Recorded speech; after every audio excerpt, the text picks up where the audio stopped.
Assalamu alaikum et bonjour à tous. Alors, on continue avec les cours de la physiopathologie. Dans cette vidéo, ce sera la physiopathologie de la dénutrition. Alors, bon, pour commencer, on va tout d'abord voir la composition corporelle. Alors, notre corps, il est composé d'une masse grasse et d'une masse non grasse. Une masse maigre, dite maigre. Pour la masse grasse, donc, elle est formée par les graisses qui sont stockées au niveau du tissu adipeux. Elle a jusqu'à 30% à peu près. Pour la masse non grasse ou bien la masse maigre, donc elle est formée par les muscles, l'eau, les minéraux, etc. Donc les protéines, on va trouver 16% qui sont stockées au niveau des muscles, etc.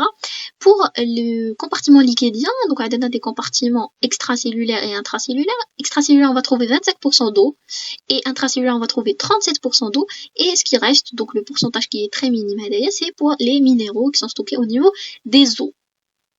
Et bien sûr qu'il y a des variations entre l'homme et la femme, c'est-à-dire chez la femme, on va trouver que la masse grasse, elle est beaucoup plus développée.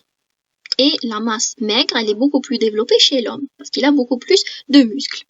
Donc, cette composition corporelle, c'est bien, il faut la connaître, dès le début du cours, pour après voir les altérations que la dénutrition va causer. Un déséquilibre, elle va complètement changer la composition qui sera très altérée. Pour définir donc la dénutrition, c'est un état pathologique. C'est un cas directement pathologique. ماشي كان physiologique ou la pathologique qui est par exemple la thermorégulation qui يكون عندي un déséquilibre تولي soit hypothermie ou hyperthermie, donc c'est normal. Par contre, la dénutrition, c'est directement un cas pathologique qui est provoqué, bien causé par l'inadéquation ou là un déséquilibre, c'est-à-dire qu'il y a un déséquilibre persistant et prolongé surtout, c'est très important, entre les besoins que notre corps a besoin, les besoins métaboliques de notre organisme et les apports les حنا نجيبوهم له يعني الماكله اللي ناكلوها et les besoins مش هيكونوا équilibrés, c'est-à-dire il y a un déséquilibre, ماناش نجيبوا له assez de d'apports. Donc voilà.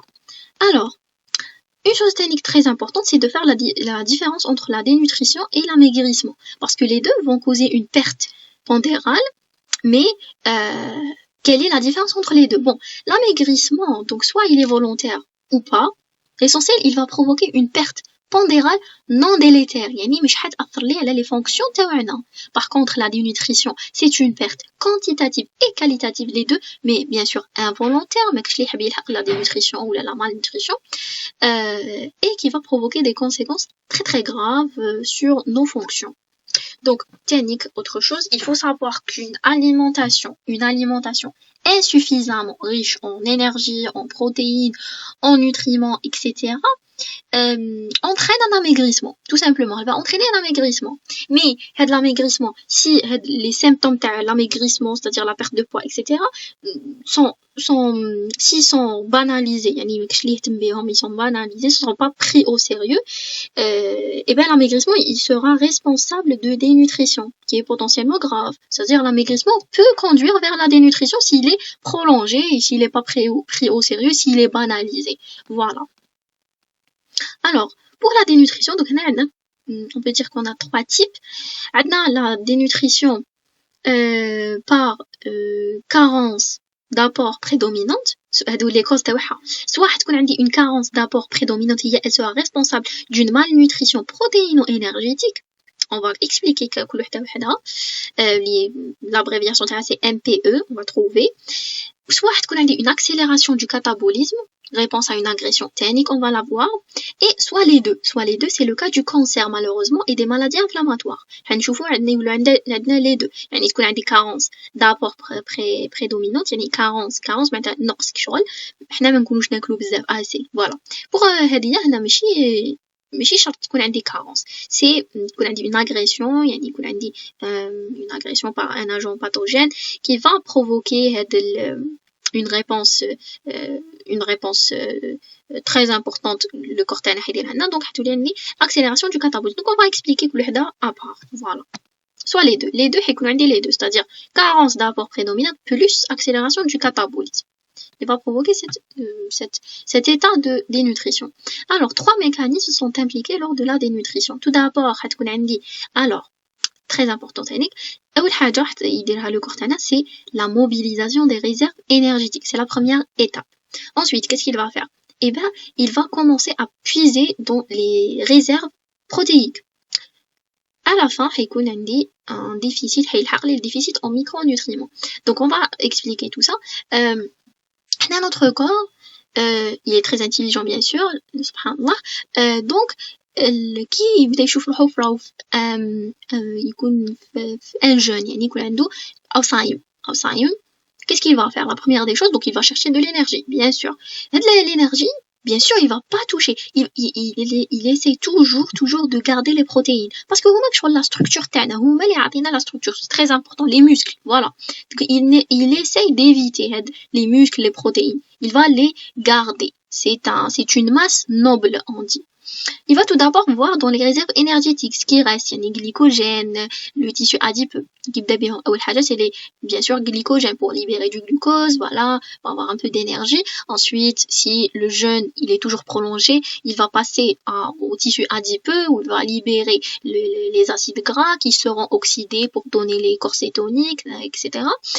Donc là, il y a toujours un jeûne où là, bon, surtout pour une agression, et ben là, les réserves, c'est fini, c'est bon, il n'y a plus de réserve. Il va passer au muscle, et ben il va commencer la protéolyse, le catabolisme protéique. Et donc là c'est grave.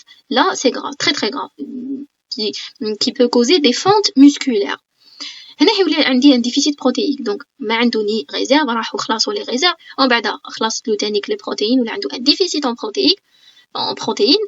Dernière étape, et ben هذه c'est la plus grave. C'est le déficit en micronutriments, c'est-à-dire tout ce qui est vitamines, oligo-éléments, etc. Donc là, c'est très très grave. C'est très très grave. L'étape qui نلحقوا ليها تاع خلاص ولي كلش réserves, protéines, micronutriments. Donc ça, c'est grave. Donc هنا باش نعرفوا بلي le corps تاعنا il commence toujours par les réserves, bien sûr. Alors, pour le premier exemple qu'on va aborder, c'est le jeûne normal. Et je vois qu'il y a des jeûnes normaux. Où est-ce que le corps تاعنا?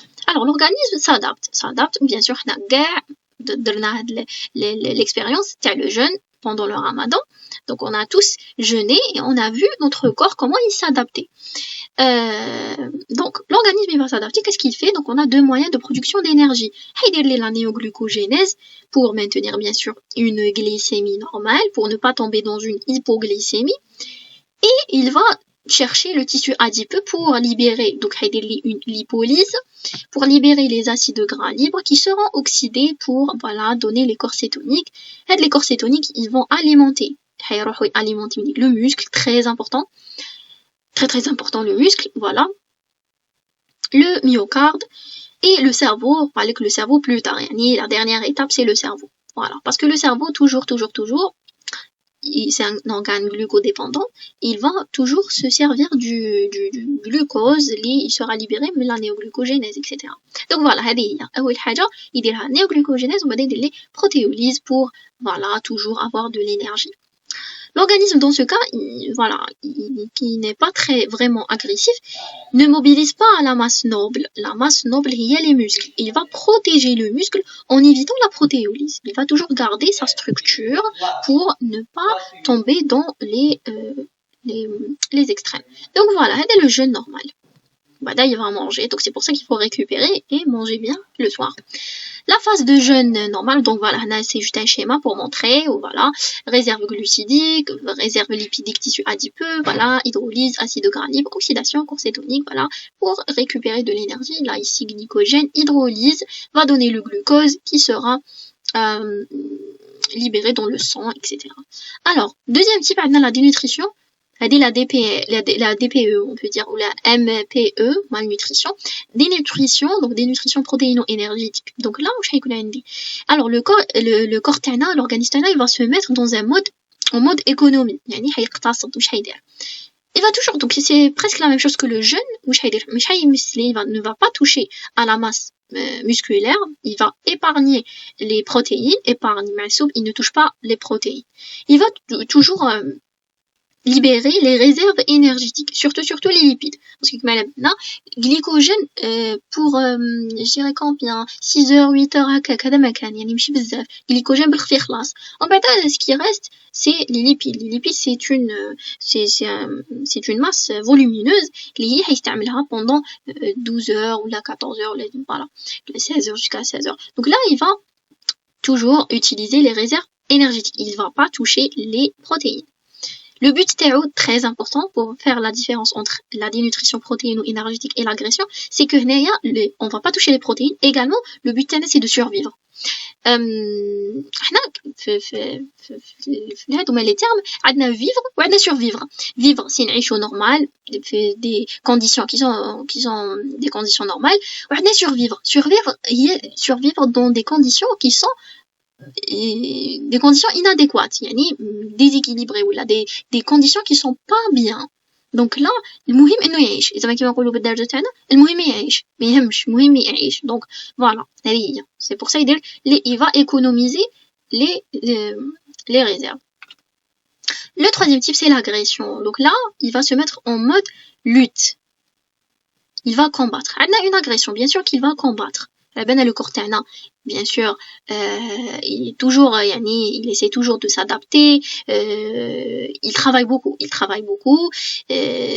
donc il essaie toujours de s'adapter. En cas d'agression, il va lutter contre cette agression, cet agent agressif. Qu'est-ce qu'il va faire? Donc là, il va utiliser les réserves énergétiques. Toujours, تكون كاينه في première étape, c'est l'utilisation des réserves. C'est هكا le corps تاعنا il fonctionne. يبدا بلي réserves ومن بعد الا خلاصوا les réserves, il y a plus rien ou la dénutrition مازالها قاعده, تماك حيروح لي les protéines. Et malheureusement في l'agression, c'est ça, c'est le cas. Il va utiliser, et donc là il va mobiliser les protéines pour produire les protéines de l'inflammation, très important parce qu'il y a une agression. Donc غتكون عندي une inflammation, غتكون عندي une réponse immunitaire, les cellules immunitaires, etc. Donc là لازم لنا des protéines pour former les protéines de l'inflammation. Voilà, donc il y a une activation aussi du système immunitaire et de la défense. Donc là, on est en danger. Voilà, là, on est en danger. Voilà, donc l'adaptation métabolique lors de l'infection, c'est une agression. Donc là, on a pris un exemple de l'infection, toujours l'agression. Et la suite, le danger. Qu'est-ce qu'il va faire? Donc, هتكون عندي l'adaptation هتكون عندي اولا une insulino-résistance de la réponse, une insulino-résistance et diminution de la réponse cellulaire à l'insuline. Voilà, c'est ça l'insulino-résistance, c'est que les cellules ما يولوش يريبونديو les cellules qui sont على بالنا بلي كاين دي سيلول انسولينو-résistance. واش معناتها؟ محسوب لازم حتى يتفيكسا الانسولين في لي ريسبتور تاعو سبيسيفيك في هذيك لا سيلول باش شغل لا سيلول تتفتح وتخلي الجلوكوز يدخل و ستوكيه تما sous forme de glycogène. Mais là, en cas d'infection ou d'agression, on a une insulino-résistance, diminution de la réponse cellulaire à l'insuline à cause des hormones de stress et les cytokines inflammatoires.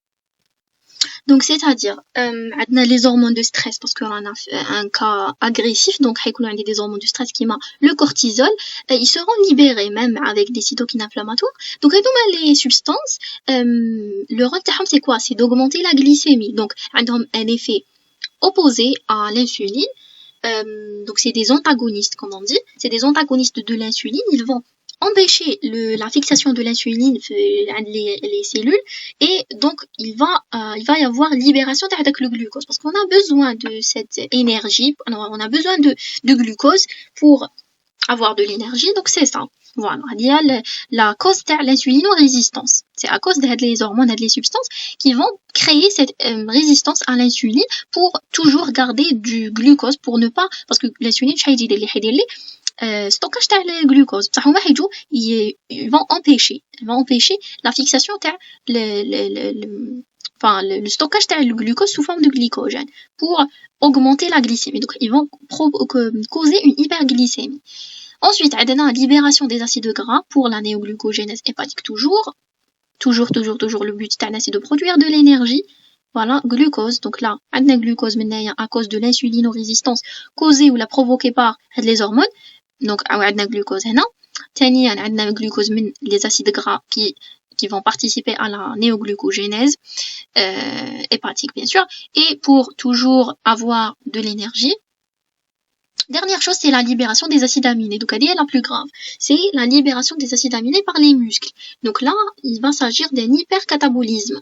Donc, on a dit une protéolyse qui va provoquer une fonte musculaire cliniquement visible. Voilà. Donc, elle est visible. On va la voir chez le patient. Produire de l'énergie et lutter contre l'infection. C'est ça le but. C'est le cas. Alors, différence entre un jeûne normal et l'agression. Donc, le jeûne normal, c'est clair.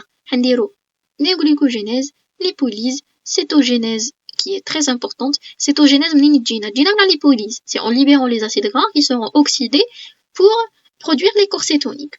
Et surtout, la chose la plus importante, c'est on n'a pas de protéolyse. Pour l'agression, c'est l'utilisation de toutes les réserves. أول حاجة. تاني حاجة, puisque خلصوا les réserves, حنروح les protéines. Chose très importante, c'est la différence entre les deux, le jeûne normal et l'agression, c'est la cétogénèse qui est peu importante ici. Pourquoi? Du fait de l'hyperinsulinisme, un hyperinsulinisme et le catabolisme musculaire compensatoire. يعني le muscle هنايا il compense, et donc عندي un hypercatabolisme et donc les muscles les compensations, ils vont libérer les acides aminés qui seront utilisés pour avoir du glucose, etc. Donc la cétogénèse elle sera minime, mais il y a toujours très important, c'est que l'agression عندي كاع les étapes نجوزو عليهم, utilisation تاع كلش تاع كاع les réserves نستعملهم برك. La différence entre les deux, c'est que هنا la cétogénèse elle est importante, la cétogénèse هنا elle est peu importante.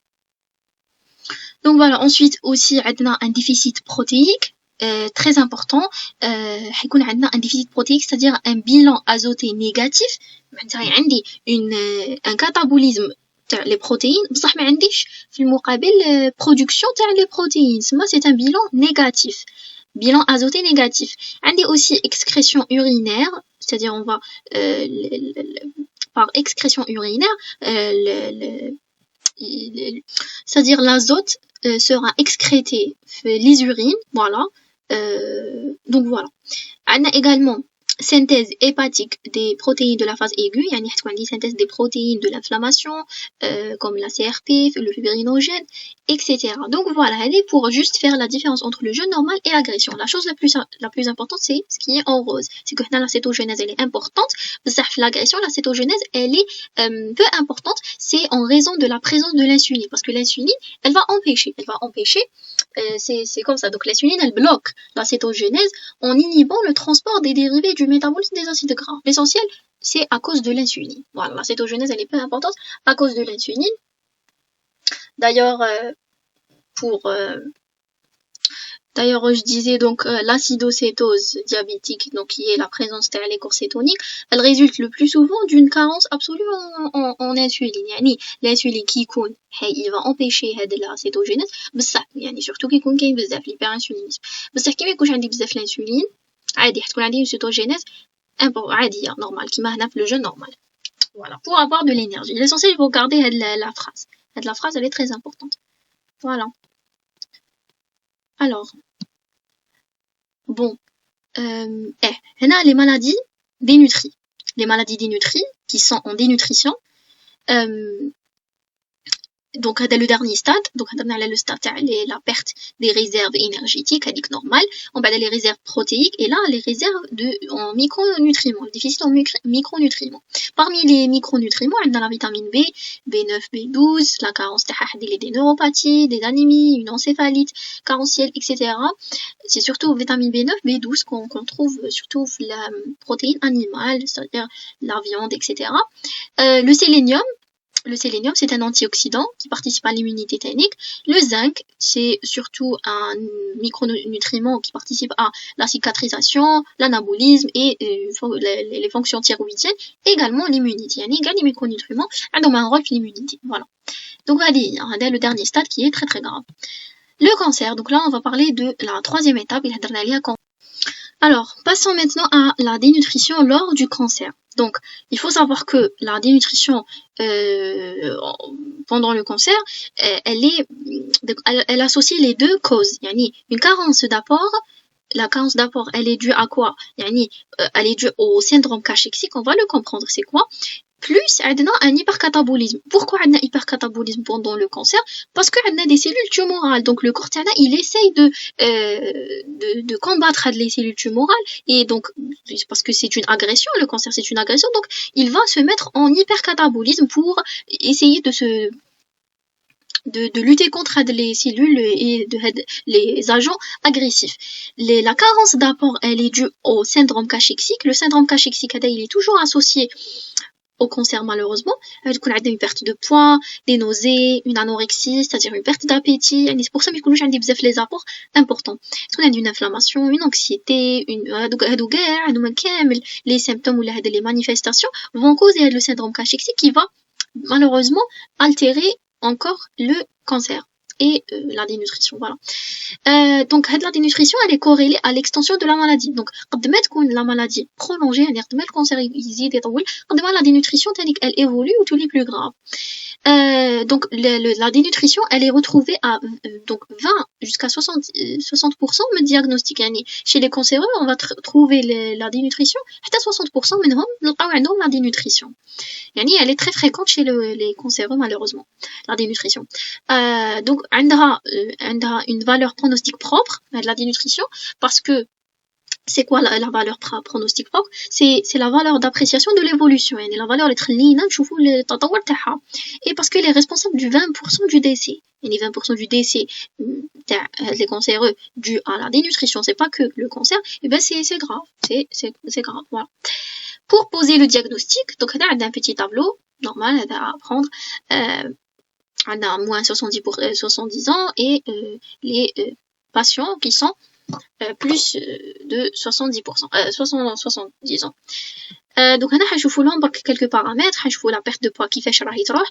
La perte de poids, عندنا une perte de poids supérieure هذه pour les يكونوا plus jeunes, زعما نقولوا صغار على 70 سنة.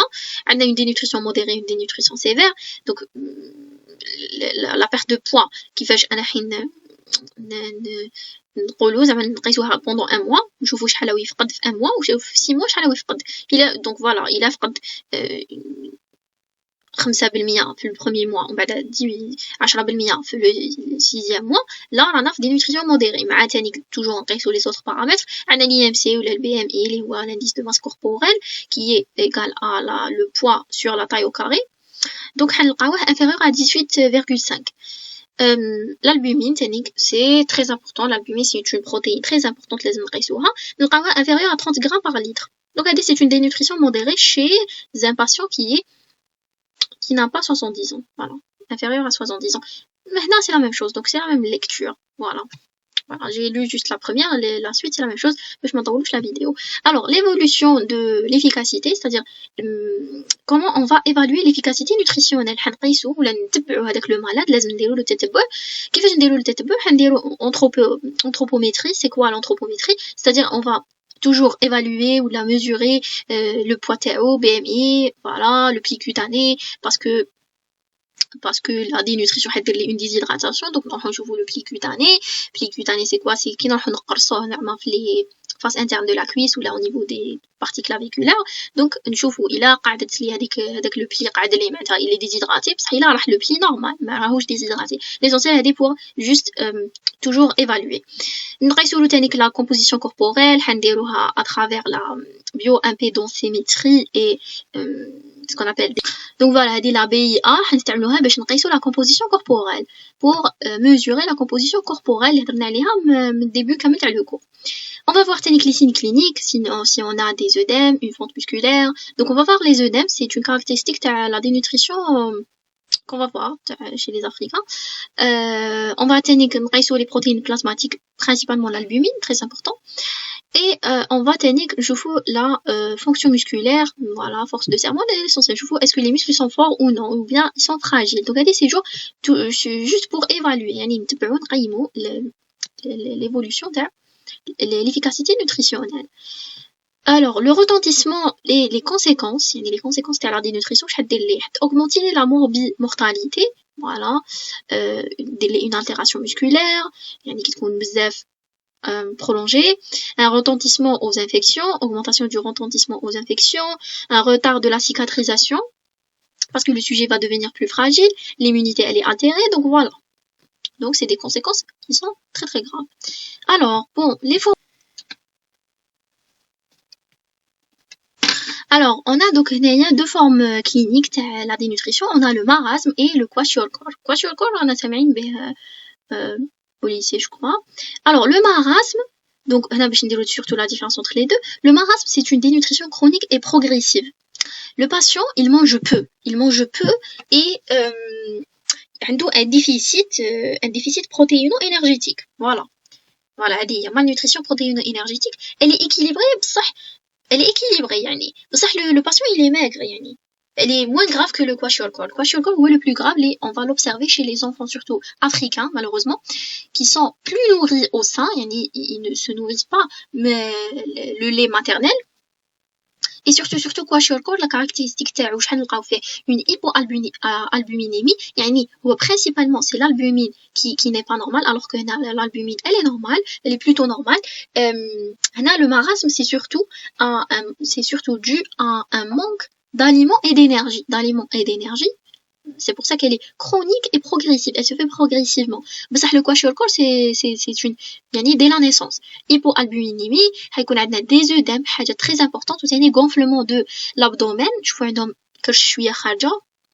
On a tous vu déjà, malheureusement, des enfants africains fait de l'état. Et, donc, c'est dû à l'hypoalbuminémie. Et, aussi, est-ce qu'il y a une carence progressive? Et la carence, bien sûr, elle va évoluer vers la carence en micronutriments. Et voilà, est-ce qu'il y a une agression secondaire, des cachexie, etc. Donc, tout ce qui est pas bien, malheureusement.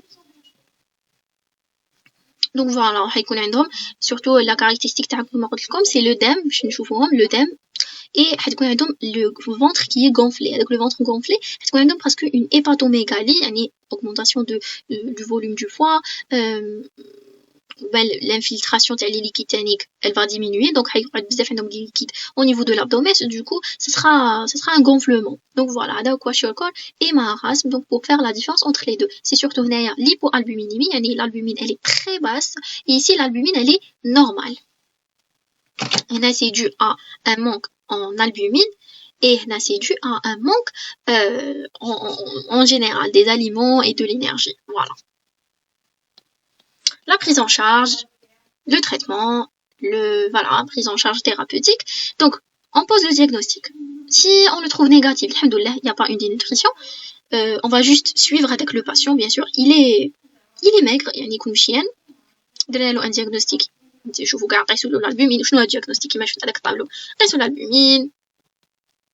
Je vous la perte de poids, comment elle s'est faite. Je vous l'IMC-TO, etc. Ou je vous la dénutrition TO qui fait le degré TAHA. Il a un négatif, il n'y a pas une dénutrition grave. On va juste le suivre, bien sûr. On a un régime, etc. Et il faut suivre le poids une fois par semaine. Donc voilà, alhamdoulilah.